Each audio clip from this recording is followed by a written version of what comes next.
Existe um mistério nas Escrituras que quase ninguém compreende. Durante séculos, a humanidade acreditou que Deus estava distante, observando o mundo de algum lugar no céu. Mas existe uma verdade muito mais profunda. E se Deus nunca esteve separado de você? Por que ele se tornou você? Nesta poderosa palestra de Neville Goddard, algo extraordinário é revelado. Deus se fez homem, não para ser adorado à distância, mas para despertar dentro do próprio homem. E quando esse despertar acontece, algo impressionante ocorre. O Filho aparece e revela ao homem quem ele realmente é. Segundo Neville, o grande propósito de Deus é este. Deus se torna homem para que o homem descubra que é Deus. E nesta palestra profunda de 1971, você vai compreender por que Deus se tornou cada ser humano. Quem realmente é Cristo nas Escrituras. E como o Filho revela o Pai dentro de você. Prepare-se para ouvir uma das revelações espirituais mais profundas já ensinadas. Deus se fez como nós, para que pudéssemos ser como Ele. Esse é o propósito de Deus. Esse é o seu plano, estabelecido em Cristo para a plenitude dos tempos. Mas o próprio Deus nunca os abandonou e, portanto, Deus não pode retornar. Estarei convosco todos os dias, até a consumação dos séculos. Portanto, Deus nunca abandonou a humanidade, por isso, não pode retornar. Contudo, na promessa do Espírito Santo, é prometida a vinda de uma pessoa divina definida. Escarnecedores virão nos últimos dias, zombando e dizendo: onde está a promessa da sua vinda? Pois desde que os pais dormiram, todas as coisas permanecem como desde o princípio da criação. Assim, uma pessoa definida é prometida. Bem, este é o meu tema esta noite, e Deus e o homem se tornaram um para sempre na pessoa de Cristo. Deus se tornou como eu sou, mas sem Cristo revelando isso, eu não saberia. Deus se tornou cada criança nascida de mulher, e ainda assim essa criança passaria pelos séculos sem jamais saber que Deus se tornou ela. O propósito é que ela possa se tornar Deus. Ela não saberá disso na eternidade, a menos que o saiba na pessoa de Cristo. Agora, é isso que quero dizer. Vou pegar agora o primeiro livro do Novo Testamento, a Epístola aos Gálatas. Não na ordem canônica, mas na ordem cronológica. Foi o primeiro livro escrito, ou talvez esse, ou 1 Tessalonicenses, mas a ordem é um pouco incerta, com uma diferença de 1 ou 2 anos. E esta é a biografia de Paulo, sua confissão. Ele disse: quero que saibam, irmãos, que o evangelho que foi pregado não é de origem humana. Pois não o recebi de homem algum, nem me foi ensinado, ao contrário, veio por revelação de Jesus Cristo. Ele não estava especulando, tentando estabelecer alguma filosofia de vida viável. Isso é algo que veio por meio de revelação. A verdade revelada é aquilo que você não pode provar logicamente. É algo completamente diferente. É tão real quanto esta sala, ou até mais, mas é algo que a razão não consegue compreender. Agora, este é o meu tema. Você quer dizer que Deus se tornou eu? E ao longo dos séculos, caminhei com Deus dentro de mim, e Ele nunca me abandonou, nem por um instante. Nem mesmo em meus sonhos à noite. Ele é o sonhador em mim, e o desperto e o sonhador são um só. Ouço dizer que Ele nunca me abandonou, nem por um instante, e eu não sabia disso até a vinda de Cristo. Mas Cristo vem a nós individualmente, não coletivamente. Ele vem ao indivíduo e revela a ele quem ele é. Se você estudar as Escrituras, pois quando isso aconteceu comigo, eu certamente fui a pessoa mais surpresa do mundo. Fiquei maravilhado. Mal podia acreditar que o homem que conheço tão bem, que fez muitas coisas das quais me envergonho, e possivelmente hoje ainda sou capaz de fazer coisas semelhantes, mesmo assim, apesar disso, veio a mim e me revelou o ser que eu realmente sou. Bem, quem é esse Cristo? Como Paulo disse, ele não o recebeu de um homem, não lhe foi ensinado por um homem. Eu faço a mesma confissão, não o ouvi de um homem. Não me foi ensinado por um homem. Veio por revelação. Eu nunca soube, Nem por um instante, nada sobre essa revelação até a noite em que aconteceu. Ah, sim, eu já tinha ouvido falar de Cristo. Minha mãe me ensinou sobre Cristo. Na escola, me ensinaram a história de Cristo. Mas então eu saí pelo mundo, vi quadros na parede e me disseram: esta é a concepção do artista sobre Cristo, pintada sob inspiração. E aqui estão eles, 40 ou 50 quadros diferentes de Cristo, nenhum igual ao outro, cada um alegando ter sido inspirado pelo ser original. Isso não é Cristo. O que as igrejas ensinam sobre Cristo não é Cristo. O Cristo das Escrituras é diário. Esse é o Cristo. Não há descrição física de Jesus nas Escrituras. Há uma descrição física de Davi nas Escrituras. E quando ele vem, você o reconhece instantaneamente. Não há incerteza sobre quem você está vendo, e nenhuma incerteza sobre o relacionamento entre você e aquele que você está observando. E então você volta, atônito, no dia seguinte busca nas Escrituras para descobrir que sempre esteve lá. Ele é o ungido. Ele é o cristificado. Ele é o escolhido. Levanta-te e unge-o, eis aqui. E então o Espírito do Senhor veio poderosamente sobre ele daquele dia em diante. E assim, encontrei Davi e o ungi com meu óleo sagrado. E Davi clamou a mim: Tu és meu pai. Como eu lhe disse no princípio, ele era meu filho. Eis a relação. Mas você não saberá na eternidade que Deus se tornou você, de fato se tornou você, e que vocês se tornaram permanentemente um só, mas você não reconhecerá a pessoa, Cristo. Nem alguma imensidão, nem algum brilho imenso de luz, nada disso convenceria de que você é Deus. Nada poderia convencê-lo de que você é o Pai do Filho de Deus.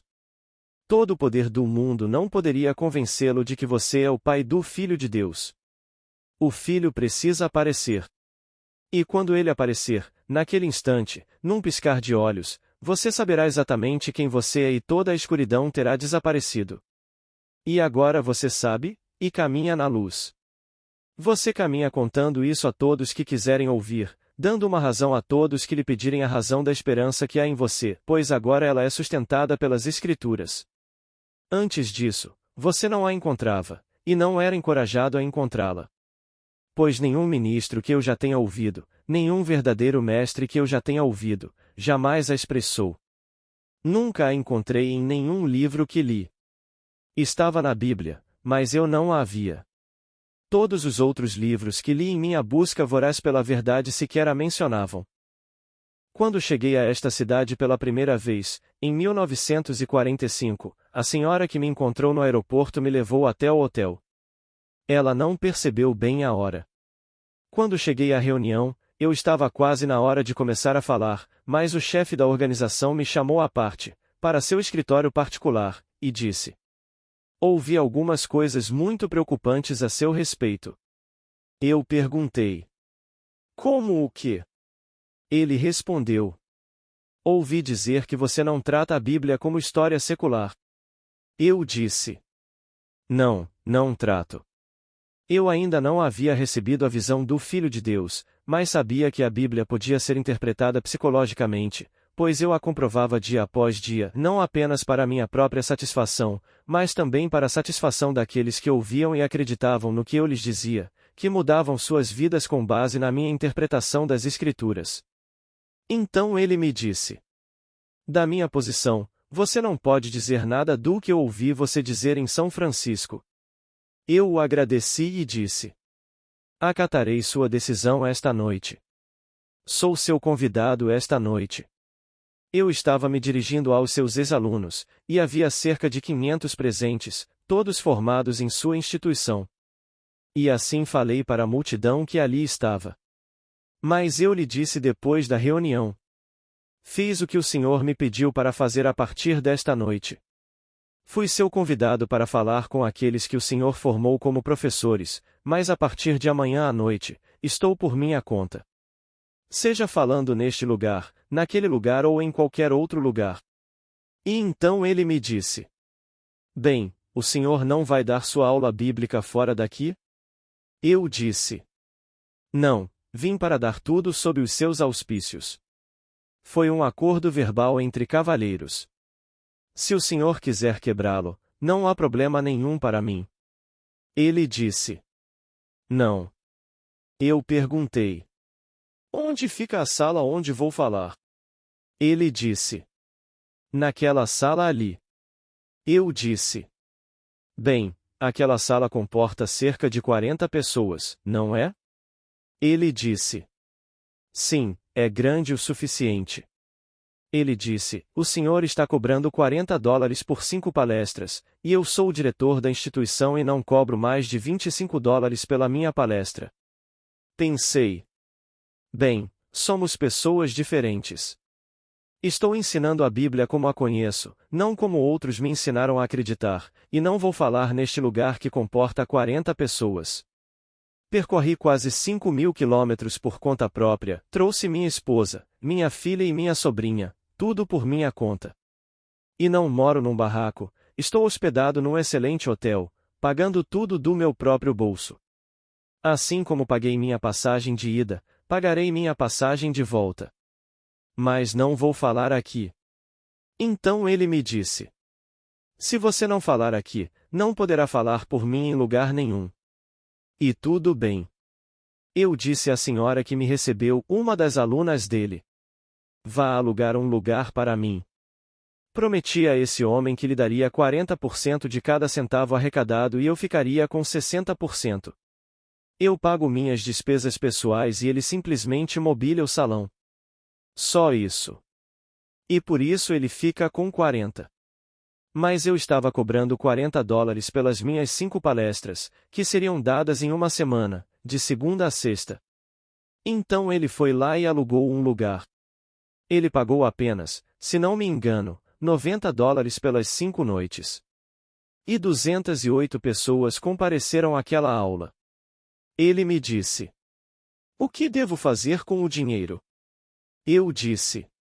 Jogue no lixo, me dê 60% desse dinheiro e é só isso que eu quero, e não me importo com o que você faça com ele.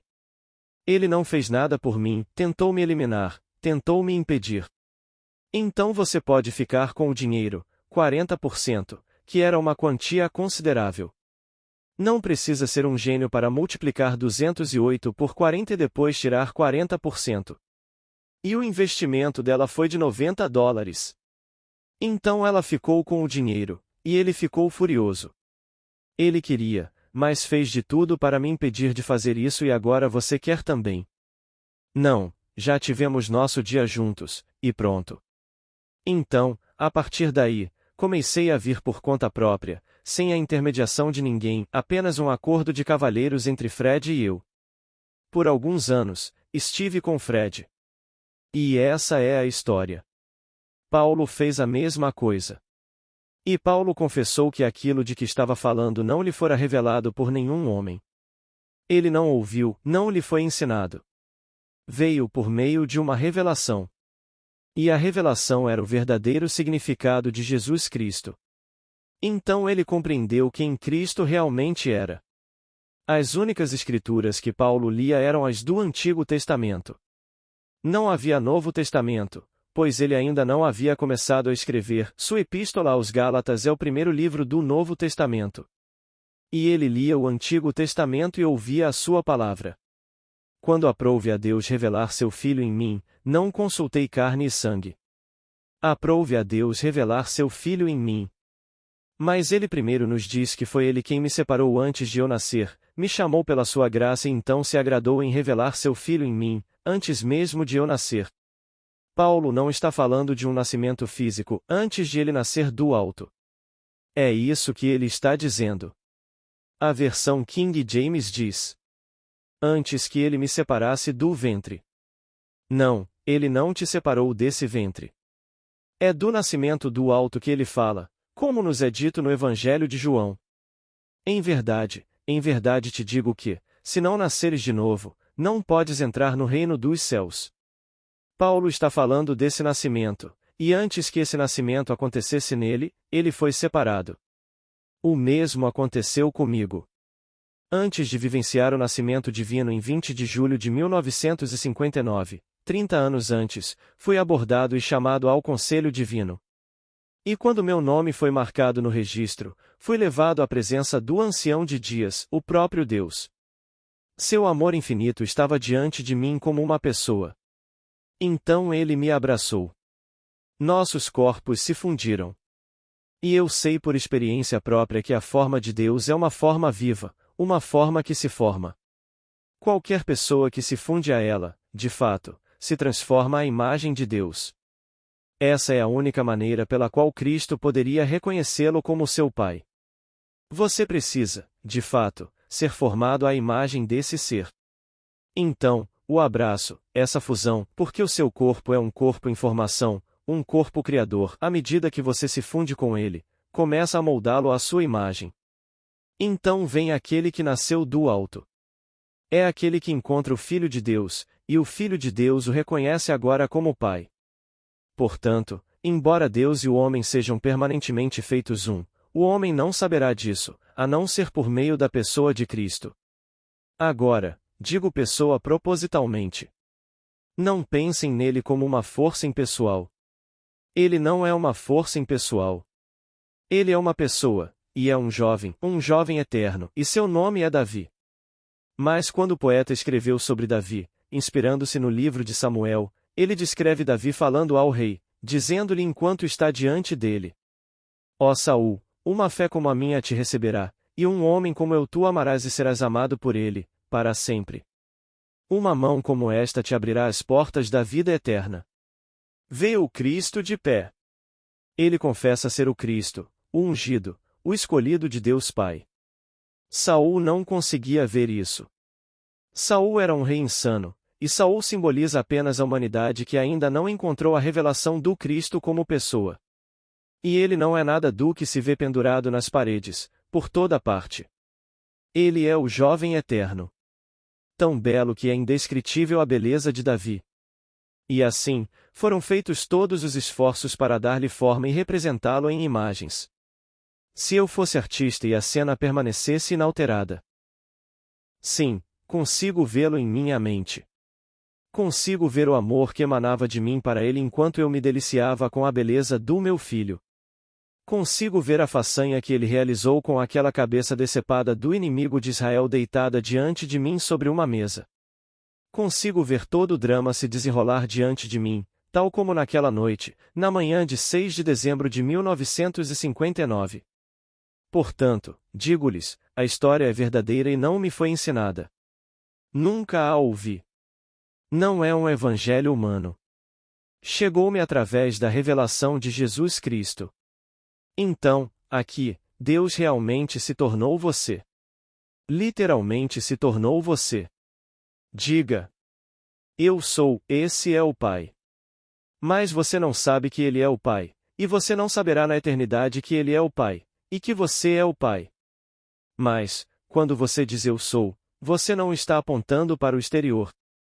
Você não pode dizer eu sou e se referir a alguém além de si mesmo, você pode dizer nós somos e incluir a todos, mas não pode dizer eu sou e apontar para alguém fora de si. Contudo, você pode dizer eu sou e ainda assim não saber que se trata de Deus Pai. E você não saberá na eternidade que se trata de Deus Pai até que o Filho apareça. E quando ele aparece, o drama acaba. O mistério termina. Tudo se resolve, pois ele está diante de você, e você contempla o rosto do seu filho, e tudo volta ao normal. Naquele momento, Deus cumpriu seu propósito. Ele realmente se entregou a você. Ele nunca o abandonou e, portanto, não pode voltar. Mas há a promessa da vinda de uma pessoa divina, e os zombadores virão e zombarão, dizendo: Onde está a promessa da sua vinda? Mas ele vem de uma maneira que ninguém conhece. Ele vem em segredo. Ele vem de repente, como um ladrão na noite. Assim, Cristo vem a todos como um desconhecido, mas que, da maneira mais inefável, permite que o indivíduo experimente quem ele é. Portanto, quando ele vier a você, você experimentará não apenas quem Cristo é, eu lhes digo que ele é Davi, mas também quem você é. E eu lhes digo quem vocês são. Vocês são Deus Pai. Vocês são literalmente Deus Pai aguardando a vinda da promessa. E quando a promessa se cumprir, será o Filho vindo para revelá-los, pois ele liberta o Pai. E se o Filho os libertou, vocês são verdadeiramente livres. Mas ninguém mais pode libertá-los. Hoje em dia, os homens pensam: se eu tivesse uma fortuna, estaria livre da pressão. Você leu o jornal de ontem de manhã? Pois bem, aqui está um homem de 47 anos, com uma fortuna pessoal superior a 5 bilhões de dólares, não milhões, 5 bilhões. Ele se suicidou, e estão dizendo que estava sob pressão para realizar uma enorme fusão de vários bancos na Suécia. A pressão era tão grande que ele não aguentou e, por isso, tirou a própria vida. 5 bilhões de dólares não o impediram de fazer isso, e ele precisava fazê-lo. Ele entrou na hora certa e saiu na hora certa. Aquele foi o momento em que ele deixou o palco para entrar em outra esfera. Com 5 bilhões, tudo o que ele conseguia pensar era em mais bilhões. Quantos bilhões a mais você quer? No mundo, ele tinha uma fortuna pessoal de 5 bilhões, e outros pensarão: mas se eu tivesse algum dinheiro, estaria livre. Você só é livre quando o Filho o liberta. Você pode morrer aqui agora, como ele morreu ontem com uma bala na cabeça, e ele não estará mais livre do que estava um instante antes de puxar o gatilho. Ele se encontrará em um mundo exatamente como este. E é por isso que repito sempre, e viva de forma que a mente possa armazenar um caminho digno de ser lembrado. Para a mente cujo conteúdo desaparece, ele permanece, mas sofre perdas. Ele será salvo, mas apenas como através do fogo. Embora estejamos passando pelas fornalhas e nos movendo de um estado para o outro, pensando agora: se eu tivesse mais disso, mais reconhecimento, mais daquilo, não funciona assim. Sinto a sua presença aqui, e a sua presença constante me assegura que você cumpriu aquela passagem do livro de Amós, no capítulo 8. Enviarei fome sobre a terra, não será fome de pão, nem sede de água, mas de ouvir a palavra de Deus. Quando um homem tem tanta fome da palavra de Deus que nada neste mundo pode satisfazer essa fome, a não ser uma experiência com Deus, ele está no caminho certo, e não há como se desviar. Deixe-me esperar um pouco. Como um amigo meu me disse em 1925, em Londres, eu disse: Matt, o nome dele era Matthew, Matt, por que você não se interessa mais por coisas desse tipo? Pois o pai dele me apresentou à luz da Ásia, alfagava-dite coisas do gênero. Ele respondeu: não, eu só tenho 21 anos, e quando eu ficar velho como meu pai tinha 50 anos na época, quando eu ficar velho como meu pai, aí sim eu me interesso, se é que isso vai acontecer. Mas primeiro eu quero viver. Quando voltei para Nova York e ele foi para a Índia trabalhar como degustador de chá, recebi uma carta da mãe dele, cerca de 6 meses depois, dizendo que Matt havia morrido. Ele pegou algum tipo de febre e, num instante, Matt se foi. Não havia amanhã, nem amanhã, nem amanhã, ele não tinha fome. Queria as coisas deste mundo. Queria tudo o que, bem, ele achava que os jovens deveriam ter. Queria o mundo do sexo, queria dinheiro, queria posição, queria honra, todas as suas ambições realizadas. Mas isto? Não, isso pode levar o seu tempo.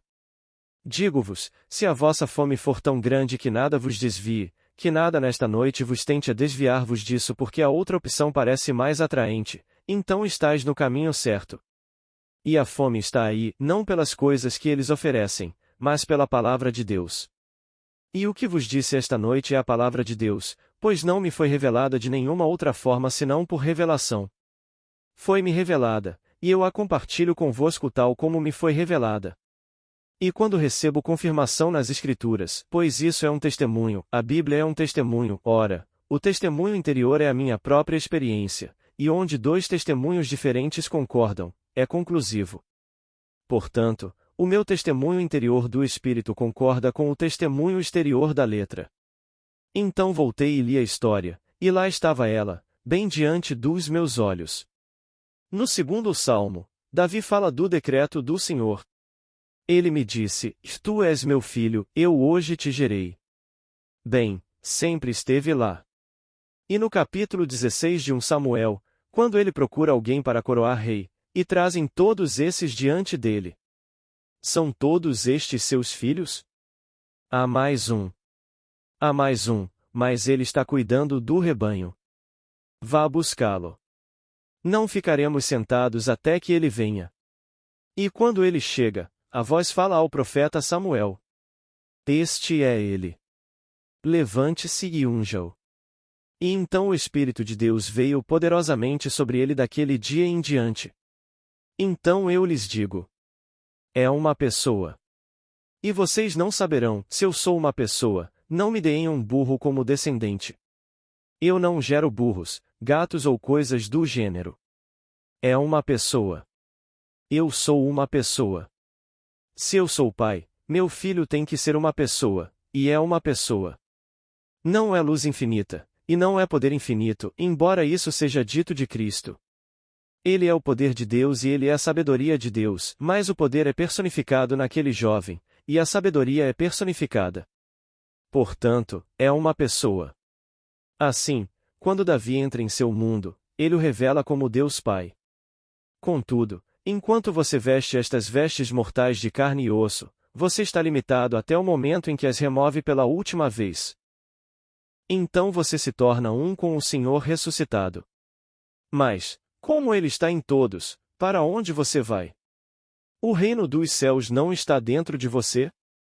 Onde você pensa que vai me encontrar? Eu prometo, como já fiz antes, que me revelarei. Sofri por muitos, continuarei a sofrer. E quando esta veste for removida, será verdadeiramente uma revelação para aqueles que ouviram e creram.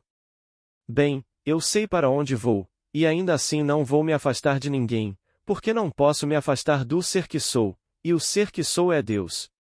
Ora, se Deus se tornasse todos nós, para onde eu poderia ir que fosse fora de vocês?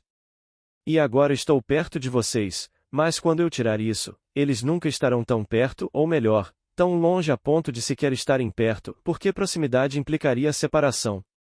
E eu não posso estar separado de vocês se sou um com Deus, e Deus está em vocês. Então Deus se fez homem para que o homem pudesse se tornar Deus. Então, quando o homem descobre quem ele realmente é através da revelação do Filho, quando ele tira a veste pela última vez, onde ele está senão em comunhão com o Senhor ressuscitado? E se o Senhor ressuscitado está no homem, onde estará esse homem? E eu lhes digo, eu não estarei lá, ou isso implicaria que eu ainda sou algo externo. Não, vocês podem ver Deus como veem objetos no espaço, mas ele sabe quem ele é através de seu Filho, e não há outra maneira de conhecê-lo. Portanto, vocês o conhecem através do Filho. E assim vocês me verão, como me verão por dentro. Ouçam as palavras de Paulo. E quando aprouve a Deus revelar seu Filho em mim, a preposição é em, não a mim, como algumas traduções trazem, mas a preposição correta é em. Aprouve a Deus revelar seu Filho em mim. E é aí que vocês o verão. Mas ele lhes parecerá algo externo a vocês mesmos. Mas vocês não veem a si mesmos, vocês se veem em seu Filho, e é o Filho quem os revela. Então contem a história como ela realmente deve ser contada e deixem o homem caminhar na fé, na esperança de que um dia encontrará o Filho que o revela como Deus Pai. Assim nos é dito. Ponham toda a sua esperança na graça que lhes será concedida na revelação de Jesus Cristo. Ora, ele disse: aquele que amou o mundo de tal maneira que deu o seu Filho unigênito. Esse Filho, eu lhes digo, é Davi. Se vocês lerem as palavras na edição com as palavras de Cristo em vermelho, verão que essas passagens estão todas em vermelho, e ainda assim são consideradas palavras de Cristo. Não, elas são ditas sobre ele, não por ele. O evangelista está escrevendo sobre isso. No terceiro capítulo do Evangelho de João, começa com o 6º versículo. Preciso dizer que tudo gira em torno de você? O livro inteiro é sobre você. É a sua biografia, como nos é contado no Salmo 40. No rolo do livro está escrito tudo sobre mim. Tenho prazer em fazer a tua vontade, ó Senhor meu. Eis aqui as palavras que foram colocadas na boca de Cristo na cruz. Nas tuas mãos entrego o meu espírito. Este é o Salmo 31. Mas o versículo completo é este, e depois de dizer: nas tuas mãos entrego o meu espírito, continua: tu me remiste, Senhor, Deus fiel. Este é o versículo completo, e estas são as palavras de Davi no Salmo 31. Portanto, quem as profere? Quem é o Cristo? No Salmo 16, ele agora faz o apelo ao Pai: tu não deixarás a minha alma permanecer no inferno. Então ele os levanta. Ele os levanta, de fato, dentro de você. Posso lhe dizer, acontece como uma explosão. Você chega ao fim da jornada.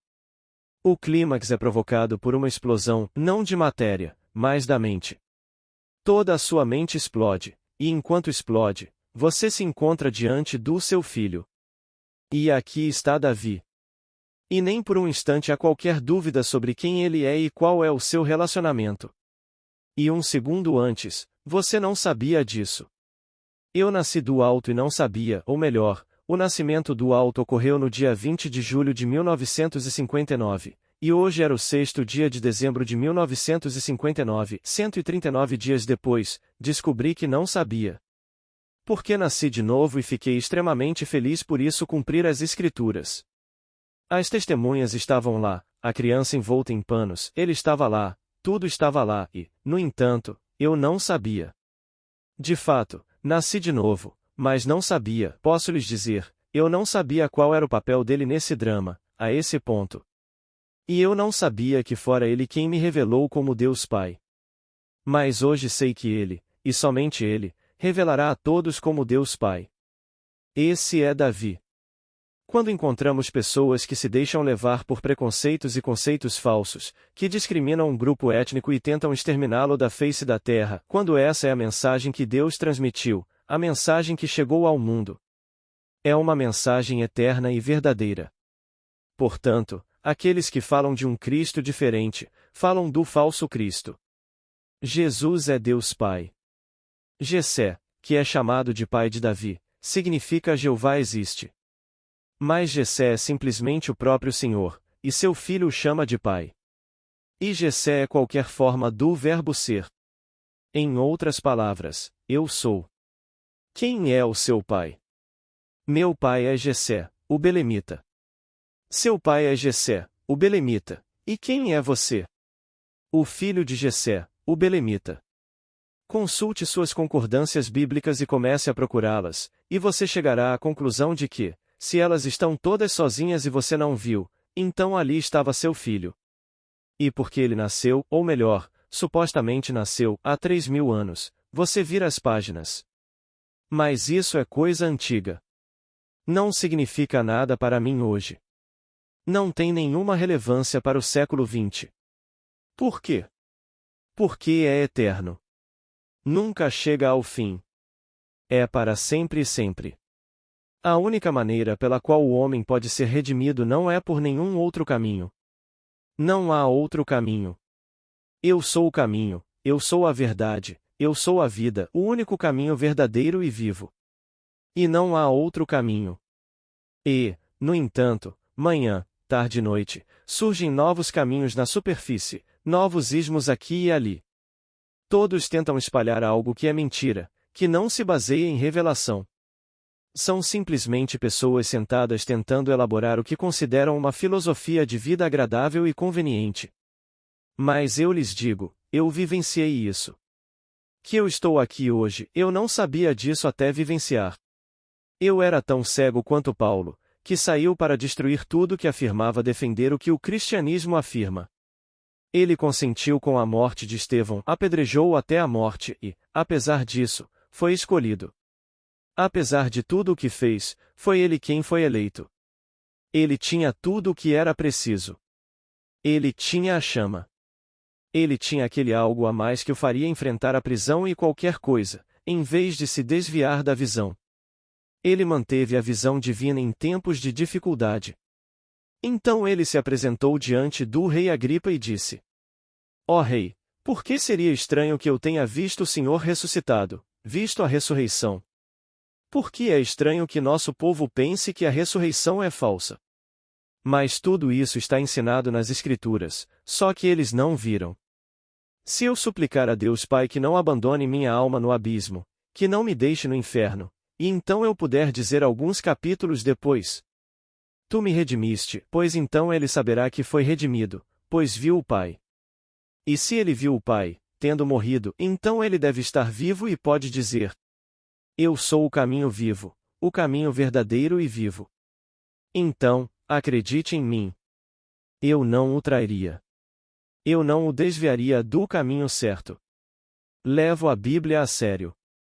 No terceiro capítulo do livro de Tiago, o homem que deseja ser professor é advertido de que o julgamento será mais severo sobre ele do que sobre qualquer outra pessoa. Pois você é advertido no terceiro capítulo de Tiago a ter muito cuidado ao sair para ensinar.